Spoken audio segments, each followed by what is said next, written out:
Hello दोस्तों, स्वागत है आप सभी का इस प्लेटफॉर्म अनलिमिटेड एजुकेशन पे। मेरा नाम है Abhijit Kumar, owner of this platform. और यहाँ पे मैं बात कर रहा हूँ आपका पर्सनैलिटी टेस्ट के बारे में, है ना।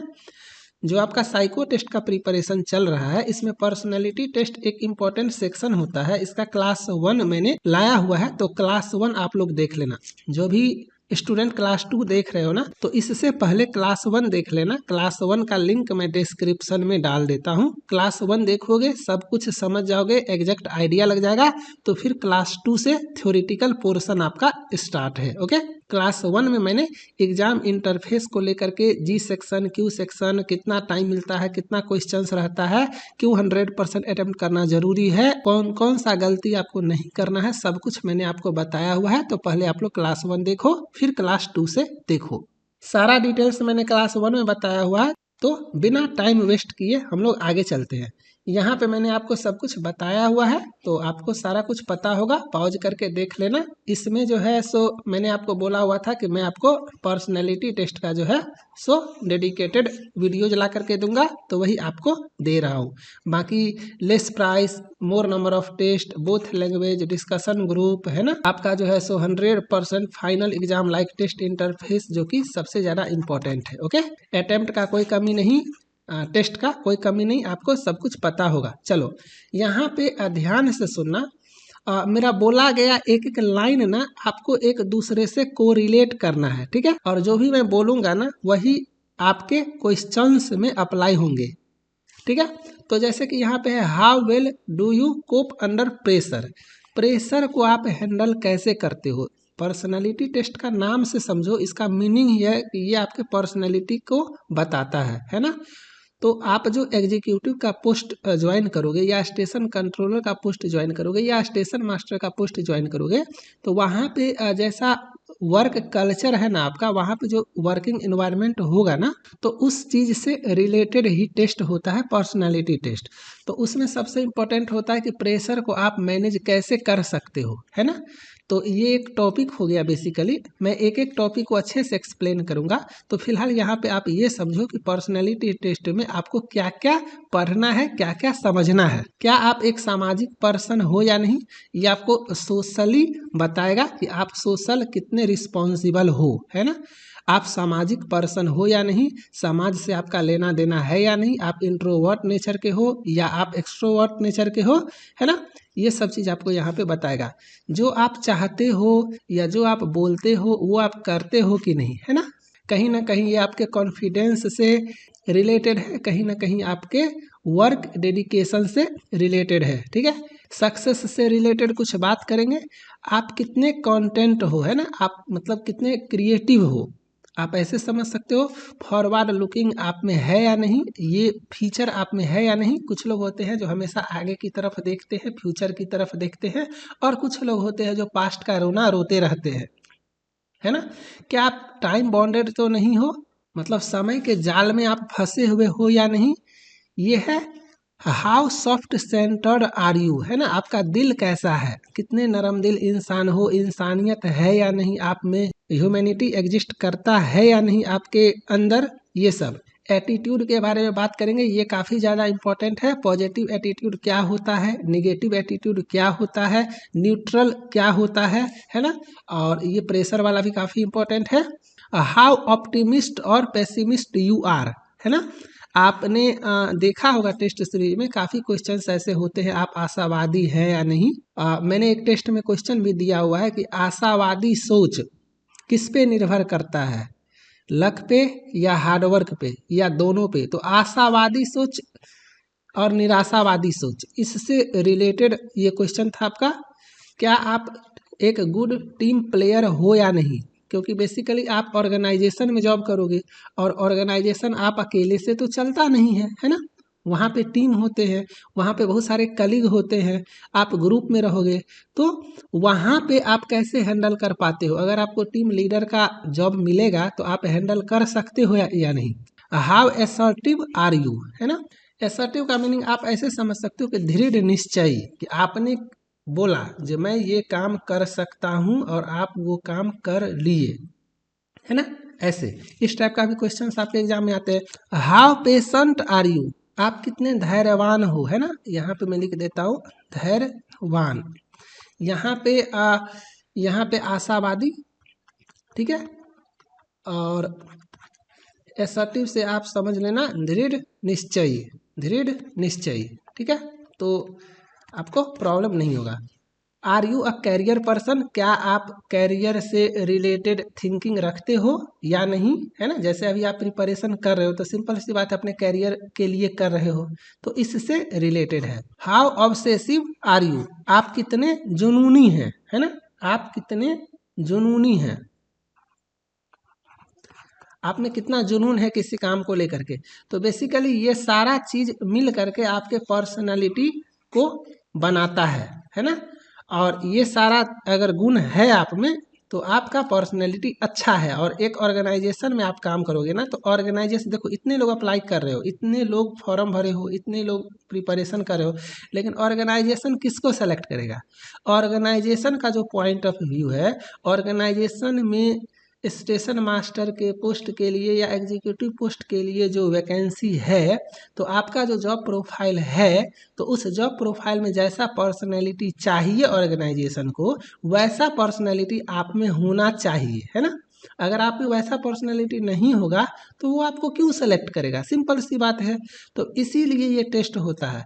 तो ये सब बेसिकली कह सकते हो ऑर्गेनाइजेशन के पॉइंट ऑफ व्यू से काफ़ी इंपॉर्टेंट है, और ये चीज़ वो चेक करेगा आपके अंदर में, ठीक है। ये समझ में आया।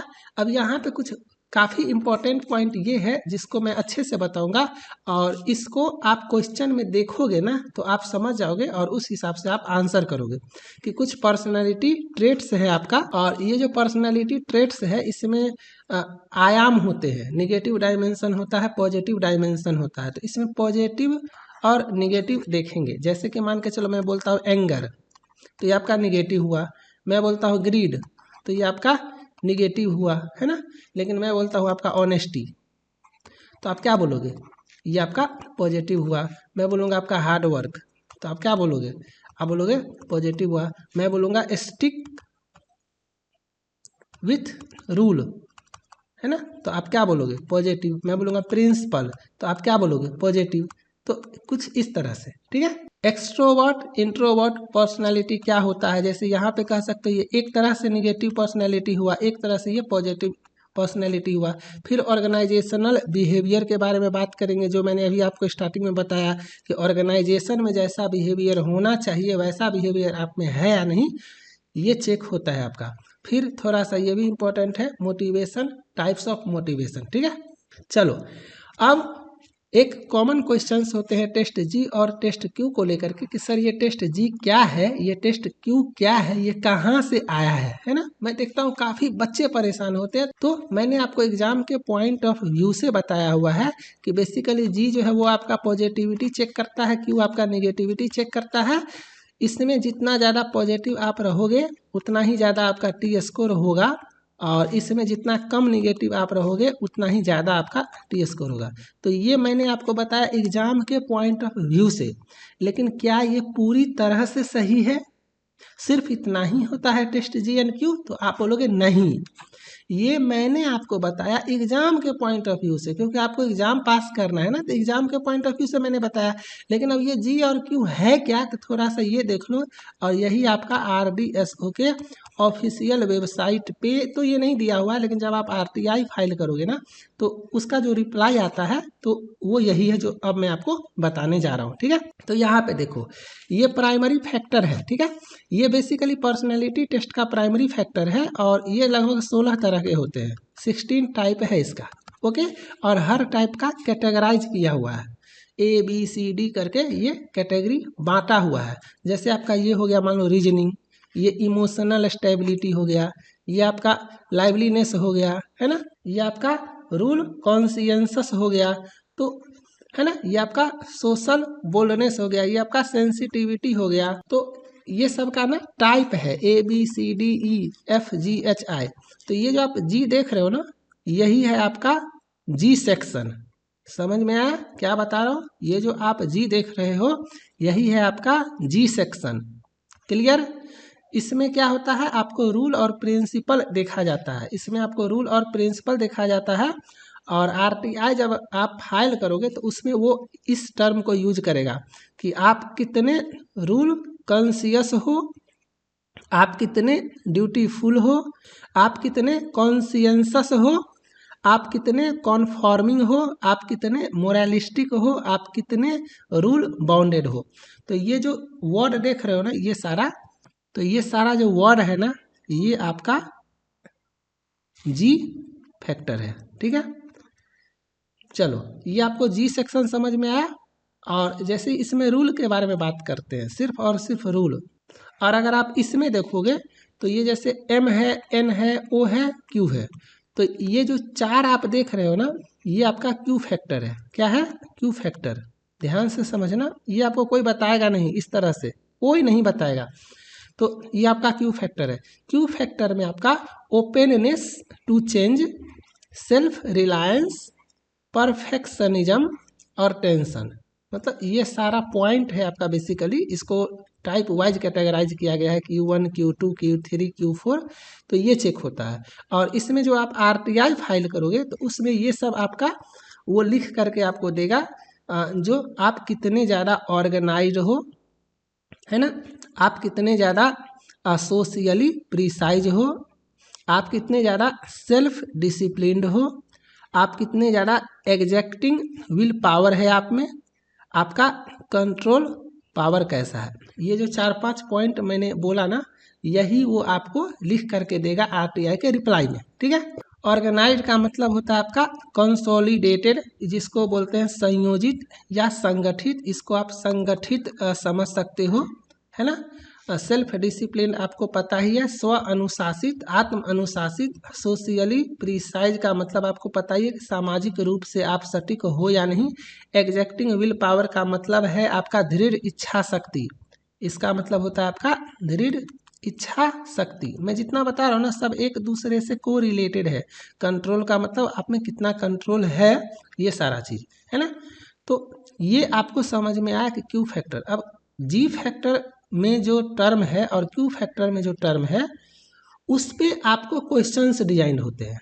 ठीक है, जैसे आपका जो 35 क्वेश्चन आता है, तो कुछ क्वेश्चंस आपको ऑर्गेनाइजेशन को लेकर के होगा, ऑर्गेनाइज हो या नहीं उसको लेकर के होगा, कंपल्सिव को लेकर के होगा, सेल्फ डिसिप्लिन को लेकर के होगा, सोशली प्रिसाइज को लेकर के होगा, एग्जैक्टिंग विल पावर को लेकर के होगा, कंट्रोल को लेकर के होगा। यही कंट्रोल में आप लोग पढ़ोगे EQ, emotion control, emotional control, है ना, इमोशनल इंटेलिजेंस, इमोशन पावर। जैसे कि आप सपोज करो, बहुत सारा उदाहरण है, कुछ लोग फेल कर जाते हैं तो वो गलत स्टेप उठा लेते हैं, है ना। आपको गुस्सा आता है, आप अपना सर फोड़ लेते हो, है ना। तो ये सब क्या है, आपको इमोशन पे कंट्रोल नहीं है, आप एंग्री मूड में चले जाते हो तो आप कुछ भी इधर उधर कर लेते हो। तो बेसिकली यहाँ पे इसमें हम लोग पढ़ेंगे इमोशनल इंटेलिजेंस के बारे में, कि कैसे इमोशनली स्टेबल पीपल ऑर्गेनाइजेशन में ज़्यादा काम करता है और ज़्यादा तेज़ी से ग्रोथ करता है, और क्यों ऑर्गेनाइजेशन को हाई IQ वाला बंदा नहीं चाहिए, हाई EQ वाला बंदा चाहिए। ये सब चीज़ इसमें बात करेंगे। ठीक है, तो ये आपका क्यू फैक्टर हो गया। और जी फैक्टर में जो जो टर्म था आपका, जी फैक्टर में आपका कौन कौन सा टर्म था, रूल कॉन्शस, ड्यूटीफुल। अब रूल कॉन्शस को लेकर के क्या है, रूल कॉन्शस का मतलब होता है आपका नियम, नियम को लेकर के आप कितने सचेत हो, है ना। ड्यूटीफुल का मतलब हुआ कर्तव्य निष्ठा, कह सकते हो आप इसको। ड्यूटीफुल का मतलब कह सकते हो कर्तव्य निष्ठ। काम को लेकर के आप कितना सीरियस हो, कितना ईमानदारी से काम करते हो, कितना डेडिकेटेड हो करके काम करते हो, है ना। कॉन्शियंसस का मतलब होता है आपका ईमानदार, कह सकते हो। बेसिकली ये आपका ऑनेस्टी से रिलेटेड है। ठीक है, ये आपको समझ में आया। कॉन्फर्मिंग का मतलब होता है आप अनुरूप हो या नहीं। अनुरूप मतलब अकॉर्डिंग टू द सिचुएशन, जैसे कि अचानक से वर्कलोड इंक्रीज कर गया आपके ऑर्गेनाइजेशन में, तो उसके अकॉर्डिंग आप चेंज हो सकते हो या नहीं, ढल सकते हो या नहीं। कहते हैं ना, जैसा देश वैसा वेश। अगर आप अमेरिका जाओगे तो सिंपल सी बात है, आपको वहाँ के कल्चर के हिसाब से ढलना पड़ेगा, है ना। तो बेसिकली ये इसके बारे में बात हो रहा है। मोरालिस्टिक आपका वही इंसानियत, आप कितने मोरल हो। जैसे कि आपने क्वेश्चन देखा होगा, अगर सड़क पे कोई जख्मी पड़ा हुआ है तो आप क्या करोगे। अब सिंपल सी बात है, आप इग्नोर तो नहीं करोगे, या तो एम्बुलेंस को बुलाओगे या तो उसे हॉस्पिटल लेकर के जाओगे, ऐसा इसी दो में से कुछ करोगे, इग्नोर तो नहीं करोगे। तो बेसिकली ये आपको मोरल के बारे में बताता है। रूल बाउंड का मतलब आपको रूल फॉलो करना है।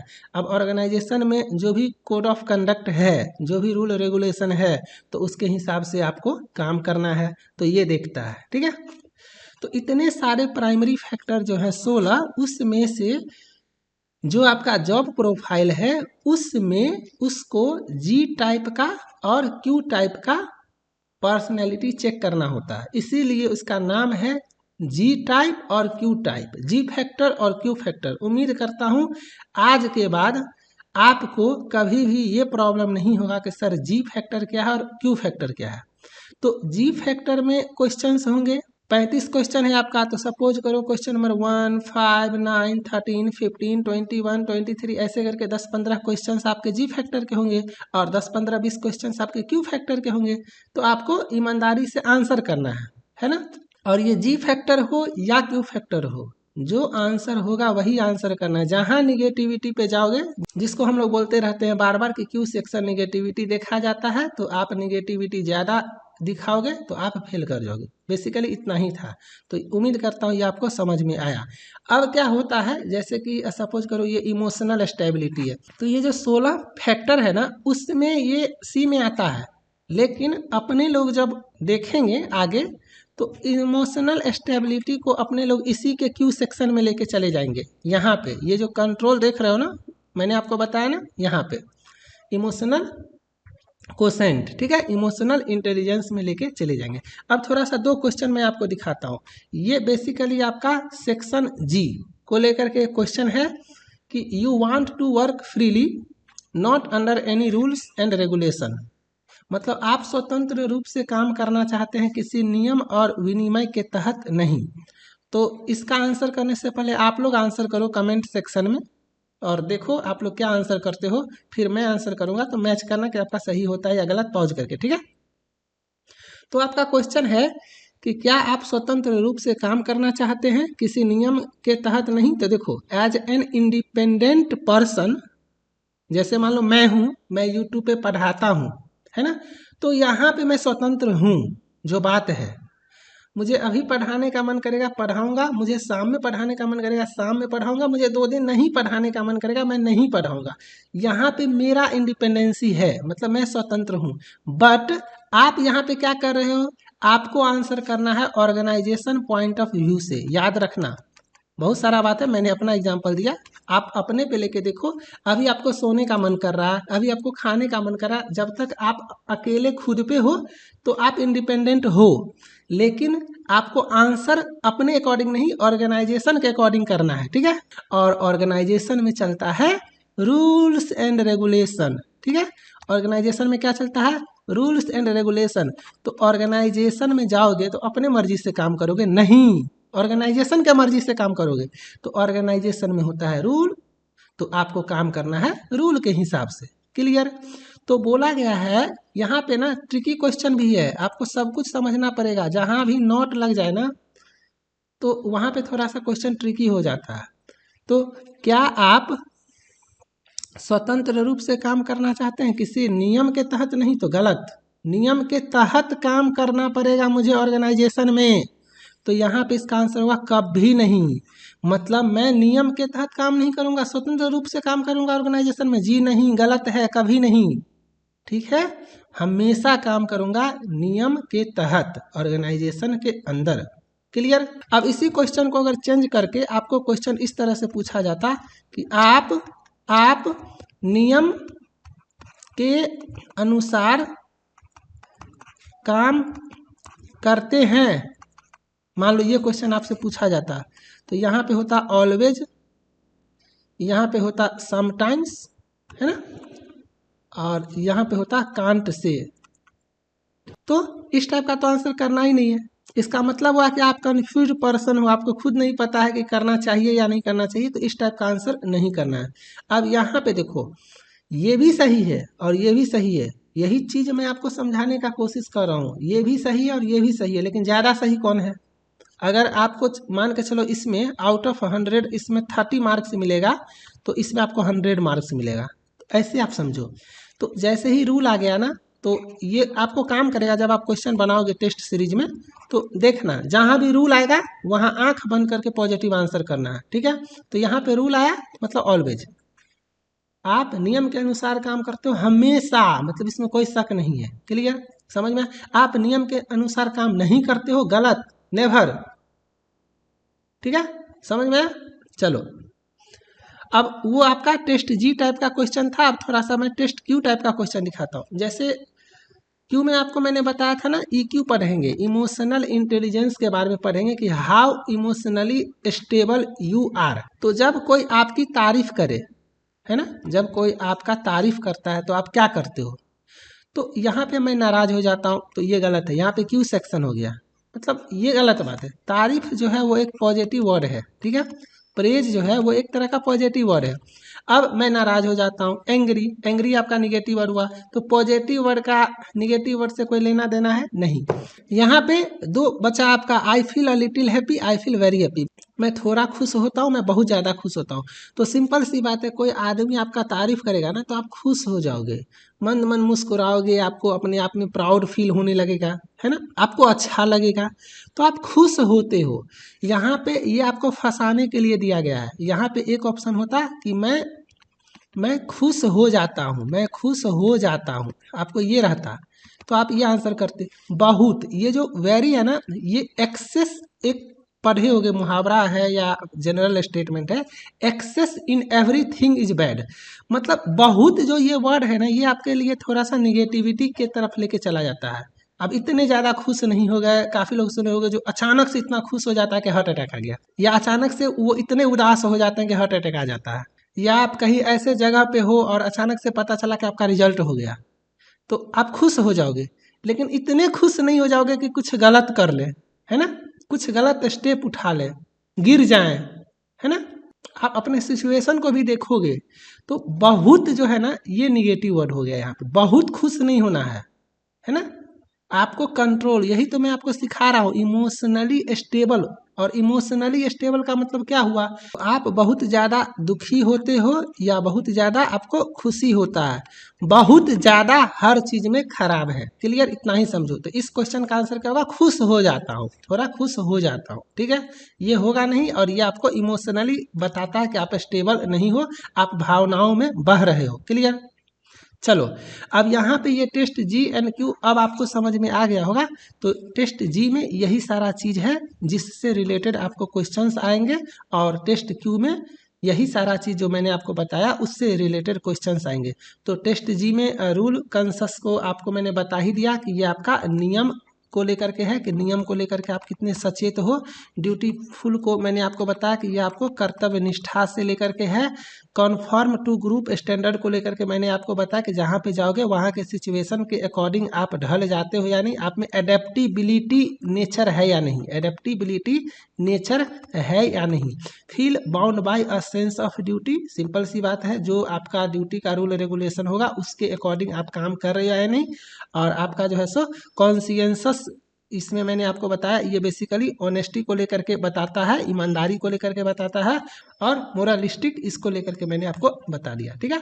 अब यहाँ पे देखो, बेसिकली ये जो है ना, सो एक तरह का ये एक डायग्राम है जिससे आपको थोड़ा सा समझने में हेल्प मिलेगा। ये IQ है, ये EQ है, और ये SQ है। इस IQ का फुल फॉर्म होता है आपका इंटेलिजेंस कोसेंट, ठीक है, इंटेलिजेंस कोसेंट। EQ का होता है इमोशनल कोसेंट, और EQ को हम लोग बोलते हैं इमोशनल इंटेलिजेंस, ठीक है। IQ को बोलते हैं इंटेलेक्चुअल इंटेलिजेंस, ठीक है।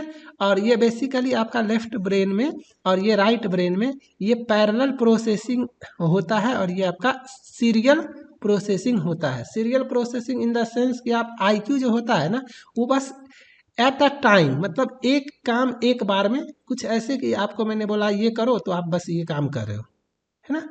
और पैरेलल प्रोसेसिंग में क्या होता है? आप मल्टी टैलेंटेड हो, मल्टीपल थिंकिंग है आप में, है ना। आप इमोशन को भी कंट्रोल रखते हो, जैसे कि मैंने एग्जांपल दिया था कि घर में आपका लड़ाई हो गया, आप ऑर्गेनाइजेशन में गए काम करने, तो आपके माइंड में चल रहा है, आप अपसेट हो, लेकिन इमोशन को आपने साइड में रखा हुआ है और आप काम पे फोकस कर रहे हो। तो आपके ब्रेन में बेसिकली क्या चल रहा है, काम भी चल रहा है और इमोशन को आपने कंट्रोल भी किया हुआ है। तो वो पैरेलल प्रोसेसिंग में आता है। पैरेलल प्रोसेसिंग का मतलब होता है कि आप 2, 4, 5 तरह का दिमाग में एक बार सोच सकते हो, है ना। और आईक्यू में होता है बस आपको मिला मैथ बनाओ तो मैथ बना रहे हैं, दुनियादारी से कोई मतलब नहीं है। टेंशन हुआ तो टेंशन हो गया, खुशी मिला तो खुश हो गए, है ना। मतलब इमोशनली स्टेबल आप नहीं हो। और ये हुआ आपका स्पिरिचुअल इंटेलिजेंस जो अभी के टाइम पे चलता है। अपने लोग बोलते हैं ना मेडिटेशन करना चाहिए, थोड़ा सा गॉड से कनेक्ट रहना चाहिए। तो बेसिकली ये है जो कि आपके होल ब्रेन को है। कैसे हम लोग कहते हैं कि माइंड में काफ़ी उथल पुथल हो रहा है तो बोला जाता है मेडिटेशन करो, है ना, थोड़ा सा मोटिवेशन लो, तो इस टाइप का। तो ये आपका होल ब्रेन में काम करता है। तो ये आपको समझ में आया। अब यहाँ पे आईक्यू के बारे में पहले बात करते हैं। ये जो मैंने आपको बताया इंटेलिजेंस कोसेंट, तो आईक्यू जो होता है ना, इसके दम पे आप एकेडमिकली अच्छा कर सकते हो। जैसे आपने देखा होगा, आप स्कूल में पढ़ते हो, कॉलेज में पढ़ते हो, तो जो टॉपर वगैरह होते होंगे, या बहुत सारा बच्चा आप देखते होंगे जो मतलब और कुछ आए चाहे नहीं आए, वो एकेडमिकली काफ़ी अच्छे होते हैं, है ना। वो तेज़ी से चीज़ों को सीखते हैं, एग्ज़ाम देते हैं, नंबर लाते हैं, कोई चीज़ उन्हें बताया जाता है तो वो काफ़ी स्पीड में गेन कर लेते हैं। तो बेसिकली ये हुआ कि अगर जिसका आईक्यू अच्छा है उनका एकेडमिक परफॉर्मेंस काफ़ी अच्छा होता है ना। ये हिंदी में है, आप इसको देख लेना। ये आपका एब्स्ट्रैक्ट थिंकिंग है। एब्स्ट्रैक्ट थिंकिंग मैंने आपको बताया जैसे कि people with high IQ tend to be better at solving novel problem. जैसे कि जिसका आईक्यू अच्छा होता है, मैंने अभी मैथ का एग्जांपल क्यों दिया, उसको बोला जाएगा कि ये काम करो तो वो जो है सो स्पीड में वो काम कर लेगा, है ना। रिकॉग्नाइजिंग पैटर्न्स, थिंकिंग कॉन्सेप्चुअली, है ना। तो ये चीज़ है। क्विक लर्नर वो होता है ना। कोई चीज़ उसको सिखाओगे तो वो तेज़ी से सीख लेगा, इसीलिए तो वो टॉपर है। तो जिसका आईक्यू अच्छा होता है ना, वो लाइफ में मतलब काफ़ी आगे जाता है। किस चीज़ में, जॉब में आगे जाता है, उसका सैलरी अच्छा होता है, एक अच्छा पोजीशन पे चला जाता है। ये सब आईक्यू से रिलेटेड है आपका। जैसे उसका मेमोरी अच्छा होता है ना, मेमोरी पावर काफ़ी अच्छा होता है, कोई चीज़ वो सीखता है। सब कुछ यहाँ पे बेसिकली लर्निंग से ही रिलेटेड है। कुछ चीज़ उसको बताया जाता है तो वो इजीली मेमोराइज कर लेता है। आपका स्पेशल एबिलिटी, है ना। चलो, आपका लॉजिक वगैरह उसका अच्छा होता है, जैसे रीजनिंग वगैरह बनाने में अच्छे होते हैं। ये सारा चीज़ बेसिकली आपका आईक्यू से रिलेटेड है। लेकिन अपने लोग क्या देखेंगे, अपने लोग मेन देखेंगे ईक्यू। तो ईक्यू के बारे में हम लोग नेक्स्ट क्लास में बात करेंगे, जहाँ पे मैं आपको अच्छे से समझाऊंगा कि ईक्यू क्या होता है, इसका इम्पोर्टेंस क्या है, क्यों इमोशनली स्टेबल पर्सन ऑर्गेनाइजेशन के लिए ज़्यादा सूटेबल होते हैं, क्यों सक्सेस रेट जो है वो आईक्यू के कंपैरिजन में ईक्यू वालों का ज़्यादा होता है। और लाइफ में जितने भी आप फेमस पर्सनालिटी देखोगे ना, जितने भी अच्छे लोग देखोगे ना, जितने भी मतलब जो कुछ उखाड़ लेते, कहते हैं ना अपने दम पे कुछ कर लेना, तो वो सब का ईक्यू अच्छा होता है। वो सब का इमोशनली वो सब काफ़ी ज़्यादा स्टेबल होते हैं। और रिसर्च भी बताता है कि जो इंसान का ईक्यू ज़्यादा अच्छा है ना, वो इंसान लाइफ में काफ़ी आगे बढ़ता है हर चीज़ में, पैसा से लेकर के, तरक्की से लेकर के, लाइफ को जीने का तरीका से लेकर के, है ना, हर चीज़ में वो कभी गलत स्टेप नहीं उठाएगा, वो चीज़ों को हैंडल करना जानता है। तो ये है आपका यहाँ पे कुछ ये है, मैं ये सब आपको नेक्स्ट लेक्चर में बताऊंगा। एक यहाँ पे देख लो कि A high IQ will get you through school. A high EQ will get you through life, है ना। अगर आपका IQ अच्छा है तो आप एकेडमिकली अच्छा करोगे, स्कूल में अच्छा करोगे। लेकिन अगर आपका EQ अच्छा है ना, तो आप अपने लाइफ में अच्छा करोगे। तो इसके साथ मैं आज का क्लास यहाँ पे ख़त्म करता हूँ। और यहाँ पे मैं बता रहा हूँ आपका क्लास 3 से लेकर के जितना भी क्लास आपका आएगा थ्योरेटिकल, मुझे लगता है क्लास 3, क्लास 4, क्लास 5 तक जाए। और उसके अलावा 4-5 सेट जिसमें 35 क्वेश्चंस जो होते हैं आपका, वो पूरा का पूरा अच्छे से एक्सप्लेनेशन के साथ। और एक इम्पॉर्टेंट है, मैं लगभग 50 MCQs आपको लास्ट मोमेंट पे करवाऊंगा। लास्ट मोमेंट पे आपको मैं लगभग 50 MCQs करवाऊंगा, या उसका एक टेस्ट बना करके दे दूंगा, या उसका एक वीडियो एक्सप्लेनेशन बना करके दे दूंगा लास्ट मोमेंट पे, जहां से एग्जाम में बहुत सारे क्वेश्चन आपके मैच करेंगे, डायरेक्ट मैच करेंगे। ठीक है, चांसेस काफ़ी ज़्यादा है कि डायरेक्ट मैच करेंगे। और अब हर एक लेक्चर आपको पेड कोर्स के अंदर आएगा। वो आपको पता ही है कि कहाँ पे आता है। आपका जो भी कोर्स है अपने कोर्स में जाना, चाहे आपका स्टेशन मास्टर वाला कोर्स हो, चाहे आपका DFCCIL वाला हो, चाहे आपका मेट्रो एग्जाम वाला हो, और यहाँ पे आप ये पेड वीडियोज पे क्लिक करना और यहाँ पे आप पर्सनालिटी टेस्ट पे क्लिक करना और इसी में लेक्चर सारा का सारा मैं ऐड कर दूंगा, क्लास 1 2 3 4 5 6 सब कुछ, ठीक है। और जो भी लोग पेड स्टूडेंट हो वो इस PDF पे क्लिक करके यहाँ पे इसको खोल करके व्हाट्सएप ग्रुप का लिंक मिलेगा, डिस्कशन ग्रुप का, तो इस को आप लोग ज्वाइन कर लेना, ठीक है। और किसी को अगर कोई प्रॉब्लम होता है तो आप लोग सिंपली मुझे 9903723053 पे मैसेज कर सकते हो। कॉल मत करना, कॉल नहीं करना है आपको, व्हाट्सएप मैसेज करना है, ठीक है। व्हाट्सएप मैसेज आपको करना है 9903723053 पे व्हाट्सएप मैसेज करना है और ग्रुप डिस्कशन आप लोगों को आपस में करना है, ठीक है। तब तक आप लोग अच्छे से रहो, मन से एग्जाम का तैयारी करो। मिलते हैं नेक्स्ट लेक्चर में। Bye, thank you.